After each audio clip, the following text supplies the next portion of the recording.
There were four. Okay, funding must be secured to meet the airline's liquidity requirements.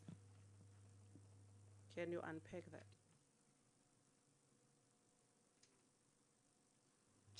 Chair, through you, maybe before the acting CEO respond, the cost of doing business at SAA is very, very high. I think the CFO has alluded to it. But what I would like to add is that there are certain decisions that were taken a while back. Those decisions appeared to be good decisions at that particular time. Like, for instance, we're talking leasing of aircrafts. Those leases are paid for in dollars or euros. So there are unavoidable costs of currency fluctuations there. Secondly, those aircraft belong to SAA.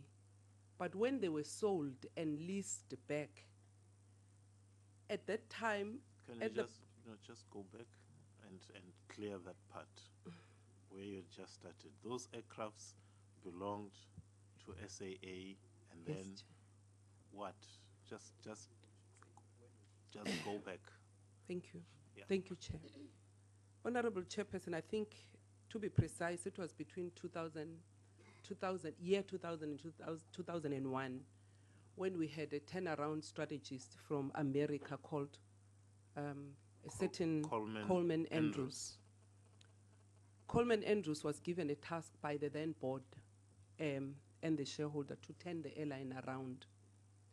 Part of his strategy to turn the airline around was to look into the business to say what is it that he could do to assist the airline. Even at that time, the airline was struggling, to assist the airline to go back to its profitability, or at least to have financial sustainability. Therefore, his strategy was to sell our assets that we owned as SAA. Now, because those assets were sold, he did a transaction called sale and lease back. So he sold these aircraft. In the bottom line during his tenure, Honorable Chair, it appeared that he had done his job. He was given handshake. He was thanked because he had done... How much handshake was, golden handshake was it given? It was about 230 million. Because at the bottom in fact, the annual report at that time showed that the airline was profitable, because the people bought all our aircraft, and then he went to the same people that bought aircraft. He leased them back to us. So these people are all over the world. Some are in Australia, some are in Ireland. So we are continuously paying for these leases. But also, Chair, as my honorable board member, Mr. Akhtar, said, the company does not have money. We are servicing these debts that appeared. Is this not the historic mirrors and cattle exchange kind of situation? Chair, in order for us to fly, we need the aircraft. So it's the same aircraft. I understand. I'm just saying that this magician from America hypnotized everybody and made all these funny decisions, and I'm just reflecting as you're talking, because we're now saddled with a problem that I'm struggling to understand. How did this go through?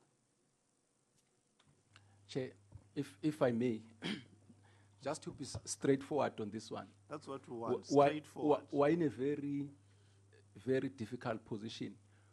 SAA is an airline which doesn't own aeroplanes, period. That's what SAA is. And this is a legacy problem that we are having.